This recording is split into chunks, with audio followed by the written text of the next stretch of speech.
É tão bom ver Deus falando conosco. Conseguir de forma audível em nossa mente, em nossa alma, poder provar da sua voz. É isso que no Devocional 2024 eu tenho recebido. E você? O que você tem encontrado em cada um destes encontros que temos aqui? Deixe nos comentários. Isso vai com certeza abençoar outras pessoas. E não esqueça de deixar também o seu like. Hoje eu quero falar sobre curas interiores e físicas.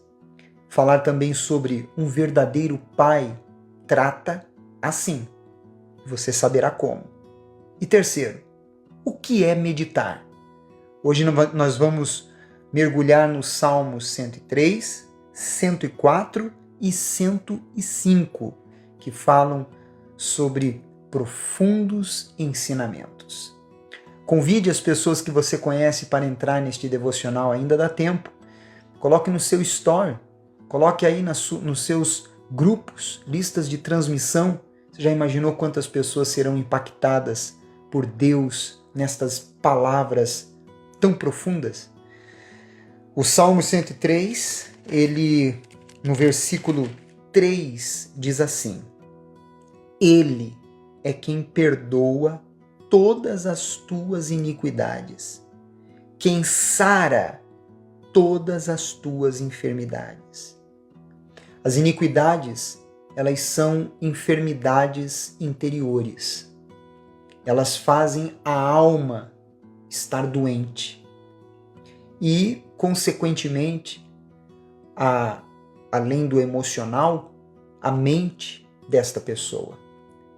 E aqui ele fala sobre as enfermidades, as doenças que estão afetando a muitos, tanto no seu interior, por causa de atitudes que tomaram erradas, ou escolhas que tomaram erradas, decisões erradas, e até mesmo por falta de um conhecimento de Deus e da sua vontade.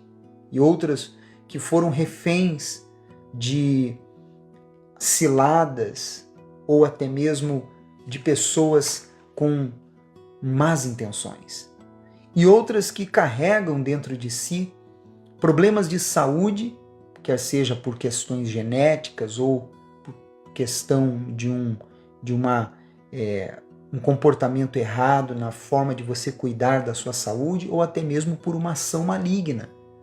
Mas é tão bom saber que curas interiores e físicas são do interesse de Deus para as nossas vidas. Através destas curas, Ele transforma nossas dores em testemunhos, feridas em cicatrizes, que provam nossa superação, detalhe agora, para a glória dele.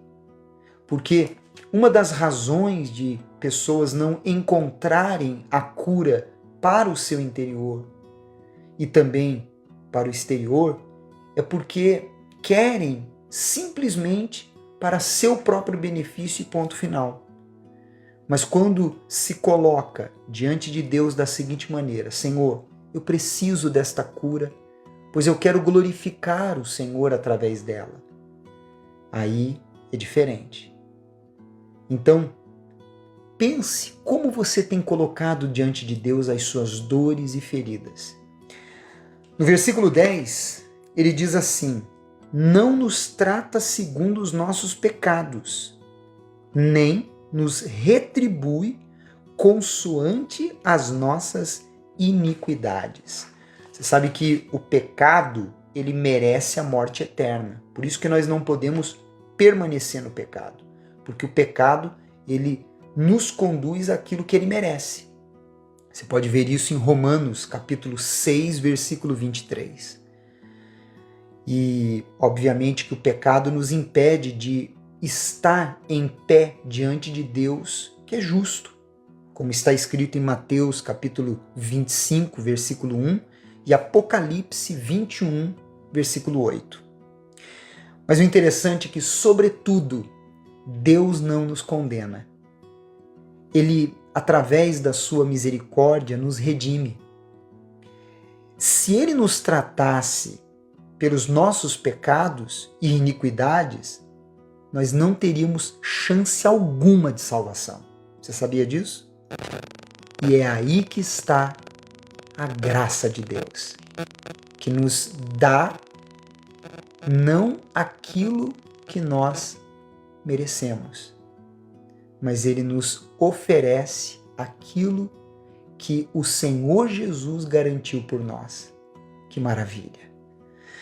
No versículo 13 e 14, ele diz: como um pai se compadece de seus filhos, assim o Senhor se compadece dos que o temem, pois Ele conhece a nossa estrutura e sabe que somos pó. Que interessante, né? Saber que Ele é Pai. E por Ele ser Pai, Ele não empurra, Ele abraça. Ele não esfrega nada na cara. Ele entende a condição do filho. Ele não despreza, ele valoriza. Você tem que elevar isso ao Pai Celestial, para você entender como que Ele quer tratar você mentalmente, emocionalmente e espiritualmente, sobretudo. E Ele nos vê de uma forma diferente de como nós vemos as pessoas. E, além de nos ver de forma diferente, Ele quer nos tratar de forma diferente. Mas precisamos permitir isso. E não significa, obviamente, que Ele nos dá legalidade para pecar. Mas pelo temor a Ele, nos superamos para agradá-lo. Não é especial isso? Lá no versículo 17 e 18 diz assim: mas a misericórdia do Senhor é de eternidade a eternidade sobre os que o temem, e a sua justiça sobre os filhos dos filhos. Aqui nós temos o retrato real da misericórdia de Deus e para quem ela se estende. A misericórdia de Deus, ela não se estende para todos. A misericórdia de Deus, como está aqui, ela se estende para aqueles que o temem. E não podemos brincar com Deus, mas devemos tratá-lo com a sua santidade, com reverência. Lá no versículo 19 diz assim: nos céus estabeleceu o Senhor o seu trono, e o seu reino domina sobre tudo. É interessante esse versículo porque há quem diga assim: mas se Ele domina sobre tudo, então por que acontecem tantas coisas ruins? Entenda, o fato de Deus nos dar o poder de escolher o que nós vamos plantar mostra a sua soberania. Porque Ele poderia muito bem, por ser Deus, reter isso. Mas Ele é soberano, então Ele decidiu oferecer isso. É interessante que quem poderia dar ao homem essa capacidade se não fosse Ele? A sua soberania continua dando-nos a oportunidade de, em Cristo, recebermos remissão quando, pela nossa decisão, nos rendemos a Ele de bom grado. Você pode ver isso em Romanos, capítulo 8, no versículo 21. Que profundo, né? Lá no capítulo 104, versículo 14 e 15, diz: fazes crescer a relva para os animais e as plantas para o serviço do homem, de sorte que da terra tire o seu pão.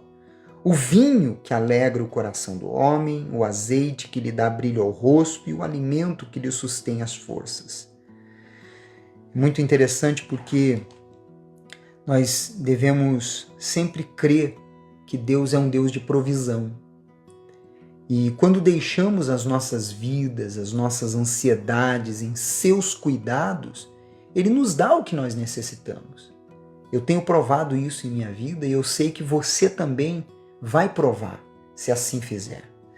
Lá no versículo 24, ele diz assim: Que variedade, Senhor, nas tuas obras! Todas com sabedoria as fizeste. Cheia está a terra das tuas riquezas. Deus coloca tudo o que há neste mundo à nossa disposição. Tudo o que precisamos é crer nele e em nosso potencial. Não fique esperando que as pessoas creiam no seu potencial, te aprovem ou fique oprimida e deprimida porque te reprovam. Porque aquilo que vem às nossas mãos, aquilo que vier às suas mãos, realize com excelência. Assim fluirá o talento que Deus colocou em você para prosperar os seus caminhos. Creia nisso. Lá no versículo 34, ele ensina sobre meditar, dizendo: seja-lhe agradável a minha meditação. Eu me alegrarei no Senhor. Aprenda, meditar é render nossa mente a algo. Podemos fazer isso para o positivo ou negativo. Por exemplo, uma pessoa que é traumatizada, ela está meditando no passado. Uma pessoa que é preocupada, ansiosa, ela está meditando no futuro, mas de uma forma negativa. A pessoa complexada, ela está meditando no presente, mas de uma forma negativa, olhando para si de uma maneira errada. E o que nós temos que entender? Que podemos fazer a meditação para o positivo ou negativo, para somar ou diminuir, para acrescentar ou para aquilo que é fútil. Meditação é pensamento focado e repetitivo. Meditar é nos concentrarmos em um assunto sem distrações. Quando meditamos nas obras de Deus e em seus testemunhos e em tudo que Ele criou, isso produz uma mente saudável e atrai milagres para as nossas vidas. Lá no capítulo 105, depois de vermos esses 2 capítulos anteriores com muitos ensinamentos, não é verdade? Versículo 1 e 2 diz assim: rendei graças ao Senhor, invocai o seu nome. Fazei conhecidos entre os povos os seus feitos. Cantai-lhe salmos. Narrai todas as suas maravilhas. Nós devemos ter o hábito de replicar o que Deus fez e o que Ele faz. Isso fortalece a nossa fé e faz de nós uma fonte que jorra vida. Devemos decidir que não abriremos nossos lábios para ser um esgoto ou para pronunciar palavras vazias e fúteis. Temos que abrir os lábios para jorrar bênçãos. No versículo 4 ele diz assim, olha que forte: buscai o Senhor e o seu poder, buscai perpetuamente a sua presença. Quer dizer, isso não é uma busca domingueira em um culto, isso é religiosidade. Devemos buscá-lo constantemente, continuamente em nossos pensamentos. Assim, estaremos andando em espírito. E para terminar, do versículo 24 ao 45, ele vem falando sobre as manifestações de Deus que foram apresentadas de geração em geração. E vemos tudo o que ele fez desde a saída do Egito até a Terra Prometida. Isso se estende a nós, se estende a você. Devemos ler esses versículos nos imaginando, vendo em nossas vidas essas obras. E sabe qual é o segredo para isso se cumprir em nossas vidas? Está no último versículo, quando diz assim: para que lhes guardassem os preceitos e lhes observassem as leis. Aleluia! Ou seja, qual o segredo para que eu veja as obras de Deus em minha vida? Eu tenho que decidir guardar os seus preceitos e manter os meus olhos nas suas leis, nos seus ensinamentos. Observar. Assim, eu e você seremos uma bênção. Foi benéfico para você este vídeo? Então compartilhe. Amanhã estaremos de volta. Você é especial para Deus. Até lá.